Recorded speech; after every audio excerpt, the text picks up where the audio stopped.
Quando as cercas caírem no chão, quando as mesas se encherem de pão, eu vou sonhar.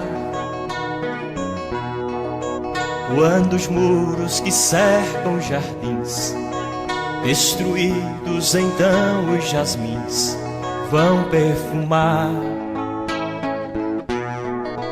Vai ser tão bonito se ouvir a canção cantada de novo, no olhar da gente a certeza do irmão, reinado do povo. Saudações, senhoras e senhores, aqui é Diogo Rafael Moreira do site controversiacatólica.com. Recentemente eu publiquei aqui no canal um vídeo intitulado Sedevacantismo a Bolsonaro. E esse vídeo alcançou uma repercussão maior do que eu imaginava. Na verdade, o que eu tinha em mira nesse vídeo era comentar um fato curioso, a saber que falaram de sedevacantismo a Bolsonaro e associaram o pessoal do CDB aos sedevacantistas. Por conta dessa ligação que foi feita entre o Centro Dom Bosco, CDB, e os sedevacantistas, eu resolvi então tecer alguns comentários. E isso sem pretensão nenhuma de ofender ninguém, mas simplesmente de colocar o que me parece ser óbvio e que, no entanto, muita gente ainda não entendeu ou finge não entender. A saber, que esse pessoal que olha para o sedevacantismo com um certo preconceito e aversão, eles são bastante sedevacantistas. Como eu disse, no fim do dia, todos são sedevacantistas. E por quê? Porque muitas das coisas que eles dizem são exatamente as mesmas que nós dizemos. E, na realidade, se nós olhamos especificamente para a questão do comunismo, eles simplesmente são sedevacantistas. Por quê? Eles só aceitam e recebem o decreto contra o comunismo de Pio XII. Eles vão até Pio XII nas condenações ao comunismo, à maçonaria, etc. Que é de fato quando nós realmente tínhamos um papado de verdade que condenava os erros, e não um papado que, em vez de condenar, aprova e ensina os erros. Esse falso papado ele começa com João 23. E essas pessoas que, no entanto, dizem da boca para fora que aceitam os papas que vêm depois de João 23, não seguem os ensinamentos desses papas sobre a questão do comunismo. Por exemplo, se nós pegamos um documento fundador da Teologia da Libertação, foi um documento que inspirou essa teologia, que é a Patem in Terris de João 23, que inclusive foi utilizada pelo Partido Comunista da Itália para poder se eleger naquele ano. Ela fala claramente que até esse momento aqui não há, na prática, interação e colaboração com não cristãos, pessoas que aderem a falsas filosofias, etc, etc, etc. Mas, se a prudência assim indicar, e isso fica a critério, né, das pessoas competentes, então é possível haver essa colaboração, porque a filosofia é uma coisa, a filosofia pode dizer coisas muito feias e absurdas, mas na realidade, na prática é diferente quando a gente tem objetivos positivos, objetivos nobres, etc., ideais. Então é possível pensar em uma tal colaboração daqui para frente. Então isso está na Patem in Terris. E essa parte, que foi uma mudança que houve na abordagem do comunismo, que estruturou depois movimentos como a Teologia da Libertação, esse pessoal não aceita, como nós não aceitamos. Eles falam que eles resistem. Só que imagine, um magistério que você resiste há 60 anos, isso não parece sedevacantismo? E não paramos na Patem in Terris. Depois da Patem in Terris teve a Populorum Progressio, de Paulo VI, que também abre para reivindicações populares, para revolução. Essa Populorum Progressio ela seria adaptada aqui à realidade latino-americana pelas conferências de Medellín e de Puebla. Essas conferências elas vão estruturar as comunidades eclesiais de base e tudo o que a gente conhece como a teologia da libertação. Os princípios da teologia da libertação vão ser colocados ali. E não é um encontro qualquer, porque era um encontro que havia, se não a presença do Papa, no mínimo ele mandava um legado. No caso, Paulo VI mandou para Medellín o cardeal Giacomo Lercaro, que é conhecido como Cardeal Vermelho. E na de Puebla, se eu não me engano, o próprio João Paulo II estava presente. Mas era assim que funcionava, tudo oficial, tudo atos da hierarquia que eles aparentemente reconhecem, só que na realidade para eles é como se não existisse essa hierarquia, como se o que ela dissesse não tivesse importância. Então, Pio XII fez um decreto e nós vamos seguir esse decreto. E não há nenhuma mudança nesse decreto, esse decreto continua válido, etc, etc. Não obstante vários pronunciamentos dos papas posteriores, de João 23 para frente, dizendo não, agora funciona de uma maneira diferente, adaptada, de acordo com a prudência, a Gaudium et Spes também, e assim por diante. Então, eles não agem de uma maneira sedevacantista, ou seja, como se houvesse um grande parênteses de Pio XII até os nossos dias com relação à questão do comunismo. Entendem? Porque, embora o comunismo ele continua sendo condenado nos livros, na prática, a colaboração com o comunista é uma realidade que é permitida. E não há problema nenhum, tanto que a hierarquia aí vive nessa colaboração. Aqui no Brasil isso é muito evidente. Mas também, isso a partir das doutrinas mesmas que são ensinadas do Vaticano II para cá, até da Pacem in Terris para cá, isso é muito claro também. Então, por que eles não seguem esses papas? Porque esses papas não estão de acordo com a tradição, eles vão dizer.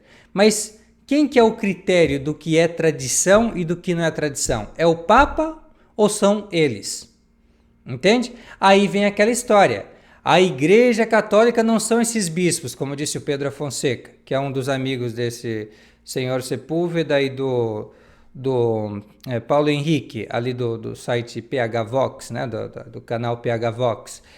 O Papa, os bispos, no caso, né, eles não representam a Igreja, que é o contrário do que ensina a doutrina tradicional, que diz que onde está o bispo está Cristo. Isso é uma frase lá de Santo Inácio de Antioquia, morto mártir no ano 107 depois de Cristo. Né? Então pensa, ele pensava, não, os bispos representam a Igreja.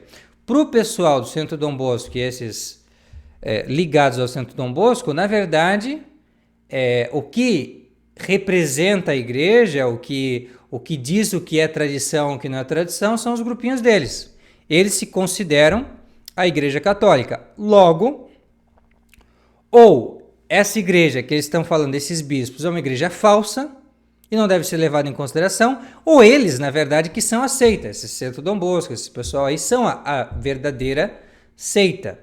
Entende? Não tem como sair disso aí. Então, no melhor sentido, na melhor hipótese, eles são sedevacantistas e não reconhecem essa falsa hierarquia, esses falsos ensinamentos, etc, etc, etc. Porque na prática é isso que acontece mesmo. Ou, na pior hipótese, essa hierarquia é a verdadeira, ela está transmitindo o ensinamento, o Espírito Santo não entrou de férias, então ela continua ensinando para os fiéis o caminho que eles têm que seguir aqui agora nessas questões do tempo, e então eles, o pessoal do CDB, são a seita. E é por isso que eles são facilmente maltratados por esses bispos, por esses padres modernistas, até mesmo pelos fiéis. Por quê? Eles são rebeldes. Eles dizem ter uma subordinação hierárquica a bispo tal, a padre tal, ao papa, mas não são rebeldes contra todos eles. Entende? E fazem de conta que eles não ensinam nada, que nada do que eles dizem vale. Mas eu vou perguntar a vocês, se então essas coisas que esses papas agora estão dizendo não é infalível, né? Essas coisas não são infalíveis e a gente não tem obrigação nenhuma de seguir como fiéis o seu, entre aspas, magistério autêntico, então por que o decreto contra o comunismo seria?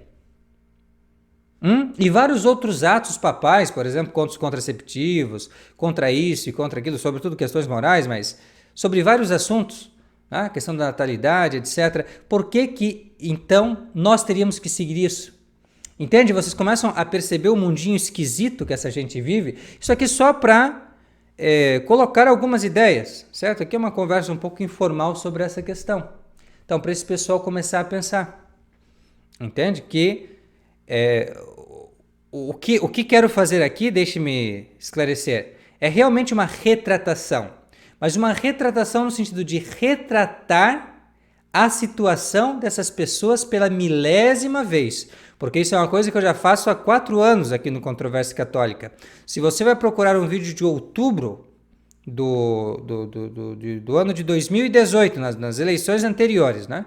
2018, vocês vão ver que temos um vídeo falando exatamente a mesma coisa, dizendo que esses neoconservadores, na realidade, fazem isso. Eles dizem seguir o magistério da igreja, mas não seguem o magistério da igreja que eles consideram a igreja. Seria o de João 23, de Paulo VI, de João Paulo II e, claro, de Francisco, a Fratelli Tutti, a fraternidade universal, o pluralismo religioso, todas essas coisas. Nada disso eles seguem. Entende? Então, seria mais fácil, seria mais coerente se eles dissessem assim: olha, nós não seguimos essas coisas que vai ali de João 23 para frente porque eles são falsos papas, não é a verdadeira igreja de Cristo. Seria muito mais fácil, muito mais coerente. E a igreja de antigamente era a igreja verdadeira e nós seguimos tudo o que eles ensinavam, mesmo coisas que não alcançam, como se diz, aquela nota de infalibilidade, como esse decreto, por exemplo, contra o comunismo. Mas a gente segue porque a gente sabe que é algo seguro, não é? É uma disciplina, é uma ordenação segura da igreja. Agora, eles não fazem assim, né? Eles desinfabilizam, digamos assim, eles tiram qualquer autoridade, desautorizam esse magistério aí de João 23 para frente, né? De uma maneira incoerente. Né? De uma maneira incoerente. Na prática são sedevacantistas, mas na teoria então dizem, né, que reconhecem essas pessoas. Isso é falso. Né? E esse é o pensamento deles. Então, assim, nós não estamos interpretando de uma maneira equivocada. Eu fui bastante claro, eu disse, pelo menos na prática eles são sedevacantistas. E o que eu disse aqui com esse vídeo se confirma. Na prática, tomando essa questão específica do comunismo, eles são sedevacantistas. Ou vai me dizer que eles seguem a Pater in Terris? Os teólogos da libertação certamente seguem. Vai dizer que eles seguem os documentos da hierarquia pós-conciliar, das conferências que foram convocadas com o aval e com a presença, inclusive, de legados papais. Vai dizer que eles se submetem a essa hierarquia? Claro que não. Então é tudo fachada. Na verdade, eles são sedevacantistas práticos. E eles só não falam na teoria porque eles pensam que a imagem, que eles zelam tanto pela imagem e pela reputação dele no clubinho deles, pode ser prejudicada. Aí eles não falam que são sedevacantistas, mas na realidade eles são. Então é isso que eu tinha a dizer. Agradeço pela vossa atenção. Fiquem com Deus e até a próxima. Tchau, tchau.